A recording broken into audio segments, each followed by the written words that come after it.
Retomando lo que habíamos dejado planteado en la clase anterior, vamos hoy día, relativamente en forma bastante sucinta, a contraponer al derecho público el derecho privado.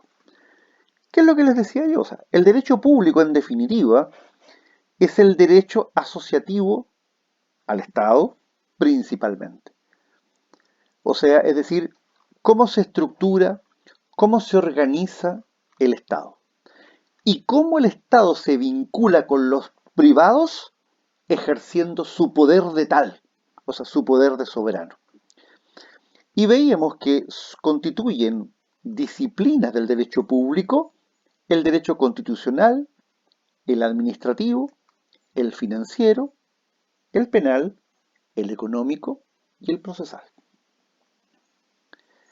En cambio, el derecho privado es aquel que regula las relaciones entre los particulares y además las relaciones entre los particulares y el Estado cuando éste no actúa como poder soberano, sino que cuando el Estado actúa como un privado más.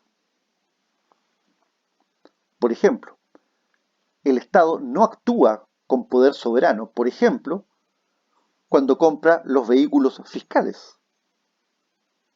O sea, el Estado tiene que pagar los vehículos fiscales como lo paga cualquier privado.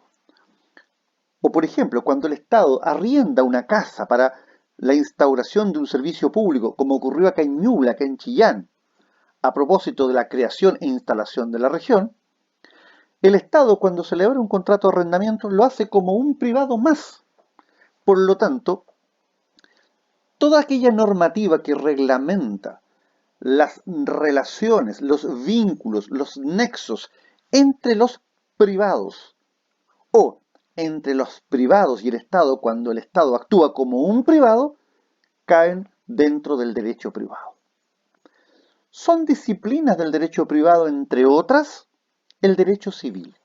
El derecho civil es la rama del derecho que vincula a los individuos desde el momento en que somos concebidos hasta después de nuestros días. El derecho civil tiene preocupación especial por los derechos del no nacido, pero además el derecho civil interviene en los grandes temas asociados a la vida del individuo o persona humana. Las relaciones de matrimonio están reguladas por el derecho civil. Las relaciones derivadas de un acuerdo de unión civil están gobernadas por el derecho civil. Las relaciones de filiación, o sea, las relaciones de descendencia entre los padres y los hijos, caen dentro del derecho civil. La temática de los contratos, las compraventas, los arrendamientos, las hipotecas, las fianzas, los mutuos, los depósitos, son contratos reglados por el derecho civil. La sucesión por causa de muerte. Yo les decía, el derecho civil interviene en la vida de las personas, incluso después que éstas han fallecido. ¿Para qué? Para determinar quiénes van a recibir los bienes del causante. Este es un derecho general, es un derecho común. También tenemos el derecho comercial, que este es el derecho de los comerciantes, el derecho de las sociedades, sociedades anónimas, sociedades de responsabilidad limitada, sociedades por acciones, pero principalmente es el derecho que regla la actividad comercial. O sea, los libros que deben llevar los comerciantes, las obligaciones que deben soportar los comerciantes, es decir, todo lo que de alguna manera se relaciona con los llamados actos de comercio. El tráfico comercial, a través de qué medios se realiza, las tarjetas de crédito, las tarjetas de débito, las transferencias electrónicas, antiguamente los cheques, las letras de cambio, los pagarés, los depósitos a plazo, las acciones, todo eso está de alguna manera vinculado al derecho comercial. En tercer lugar, también forma parte del derecho privado, aun cuando pudiésemos decir que más bien es una especie de disciplina mixta, el derecho del trabajo. Porque el derecho del trabajo gobierna las relaciones entre empleadores y trabajadores. Por eso que cae dentro de lo que es el ámbito privado. Sin embargo, el Estado interviene fuertemente en la temática laboral a través del reconocimiento de los llamados derechos irrenunciables. Por ejemplo, el derecho al descanso, el derecho al feriado legal anual, las vacaciones, el derecho, la irrenunciabilidad de los derechos vinculados a la maternidad, etcétera, etcétera. Por eso entonces que el derecho del trabajo, derecho laboral, es una disciplina del derecho privado porque gobierna relaciones entre particulares. Sin embargo, no es un vínculo en el cual estos privados estén libres, como ocurre con el derecho civil. ¿Por qué? Porque el Estado tiene mucha injerencia en el ámbito del trabajo, a través de un conjunto de temáticas, principalmente vinculadas a la seguridad digamos, de los trabajadores, la seguridad asociada a la maternidad, etcétera, etcétera. Ahí está toda una temática gigantesca en materia de protección. Pero yo les decía también hace un rato, en otra clase, perdón, más que hace un rato atrás, les decía en una clase anterior que han ido surgiendo otras, otras áreas del derecho. Y estas áreas del derecho, ¿cierto?, están vinculadas a temas humanitarios y a temas de derechos humanos. A ver, el derecho no solo se agota al interior de las fronteras de un Estado. ¿Qué es lo que conocemos como el derecho interno? El derecho interno puede ser público o puede ser privado. Pero extraterritorialmente, extrafronteras, ha nacido el llamado derecho internacional. Principalmente surge a propósito de las guerras mundiales. O sea, el derecho internacional cobra vitalidad, cobra fuerza post Primera y Segunda Guerra Mundial. El derecho interno, en cambio, es un derecho que ha existido desde los albores de la civilización, o sea, en general el derecho romano, o sea, es decir, ustedes son especialistas en esto, pero evidentemente que el derecho surge desde los tiempos primarios, o sea, en la búsqueda de normas, reglas, preceptos que regulen la convivencia social, la paz social y que además busquen dar respuesta a los conflictos entre los individuos. Sin embargo, el derecho extrafronteras surge, como les decía recién, principalmente después de las grandes guerras mundiales. El derecho internacional puede ser un derecho internacional público y un derecho internacional privado. ¿Cuál es el derecho internacional público? Bueno, son todas aquellas normas que rigen las relaciones entre los estados. O sea, es decir, la organización americana, o sea, las Naciones Unidas, en el fondo, son un organismo vinculado al derecho internacional público. Porque aquí están todas las normas que reglamentan cómo se deben relacionar los estados entre sí, estableciendo sus derechos, pero al mismo tiempo estableciendo sus obligaciones. Y a partir de este derecho internacional público es que surgen las organizaciones internacionales. La ONU, la OEA, entre otros principalmente, son organismos de derecho internacional.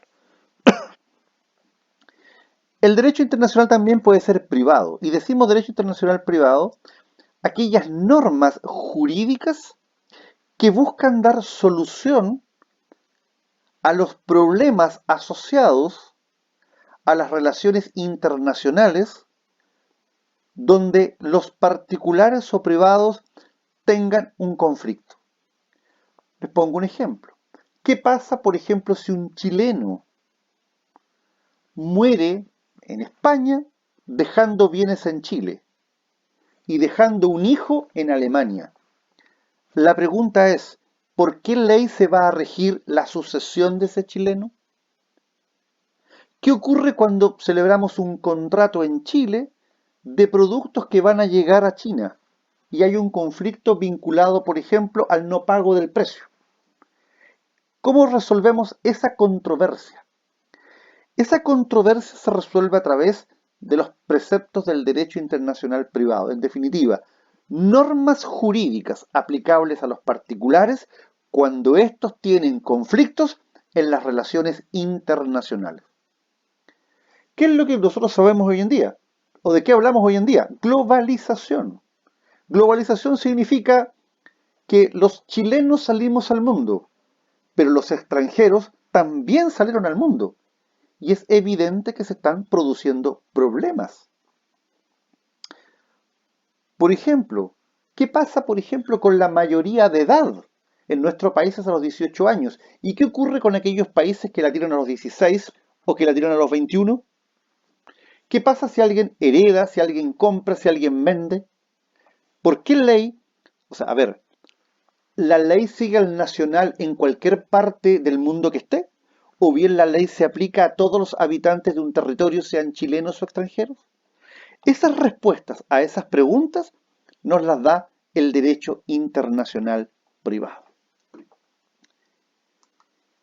Y aquí está lo que yo les mencionaba recién, digamos, el reconocimiento de áreas del derecho internacional que hoy día tienen extraordinaria importancia, como son el derecho internacional de los derechos humanos y el derecho internacional humanitario.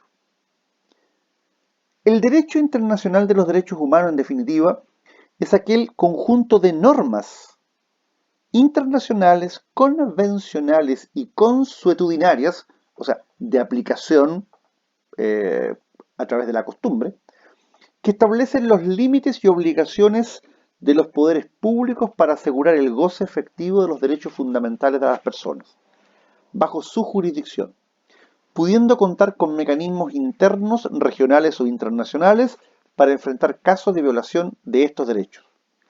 Tiene por objeto la protección, promoción y respeto de los derechos humanos a nivel internacional y nacional. El Pacto de San José de Costa Rica es una manifestación concreta del derecho internacional de los derechos humanos, porque, porque esta comisión y el tribunal, su misión primordial y principal es hacer frente a la conflictividad entre los individuos y los estados en temáticas asociadas a derechos fundamentales o derechos humanos. Por ejemplo, en nuestro país ha sido llevado varias veces a estas cortes o tribunales internacionales de derechos humanos. Por ejemplo, en materia de censura, cuando no era posible ver la película en Chile, La Última Tentación de Cristo. O por ejemplo, cuando una magistrado se divorció de su cónyuge y ella explicitó su orientación sexual. Y por lo tanto, al explicitar en Chile su orientación sexual, perdió la custodia legal de sus hijos. Y ella recurrió a los tribunales internacionales, llevando a Chile, porque Chile no tenía, de alguna manera, actualizada o reformulada su legislación.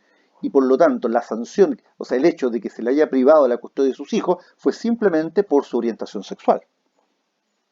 Entonces, en esos casos, Chile ha sido llevado a organismos internacionales. Y lo importante, también entiendo, y esto lo vamos a conversar con mayor detenimiento, unas hermanas, unas comuneras mapuches llevaron al Estado chileno a los organismos internacionales relacionados, por ejemplo, con diferentes proyectos que se ejecutaron en zona habitada por personas de la etnia. Entonces, eso es interesante reconocer que hoy día la temática de los derechos humanos no solo podemos buscar su respuesta a nivel interno, sino que también podemos buscar su respuesta a nivel internacional. Cuando los estados no son capaces de satisfacer adecuadamente estas problemáticas o estas temáticas.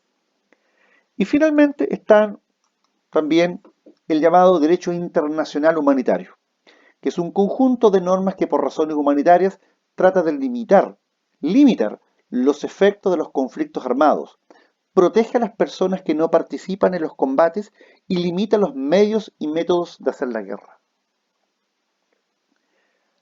Adicionalmente podemos encontrar el llamado Derecho Penal Internacional, que es una rama que establece las conductas constitutivas de crímenes contra el derecho internacional, genocidio, los crímenes de lesa humanidad, los crímenes de guerra y el crimen de agresión. Aquí estamos hablando de tribunales penales internacionales que van a conocer de hipótesis delictivas, también precisas y determinadas, y que de alguna manera puedan involucrar a ciudadanos del mundo. Esto es interesante porque no solo hay tribunales penales internacionales, sino que también hay tribunales arbitrales internacionales, hay tribunales de comercio internacional. O sea, hoy día la globalización trae consigo que los estados tienen que dar respuesta a las conflictividades en todos sus ámbitos. O sea, hoy día nosotros podemos sostener claramente que no solamente nos rige el ordenamiento jurídico interno, sino que también nos vincula el orden jurídico internacional. Así que dejamos esta temática hasta aquí y vamos a pasar a otro tema en la próxima clase. Gracias.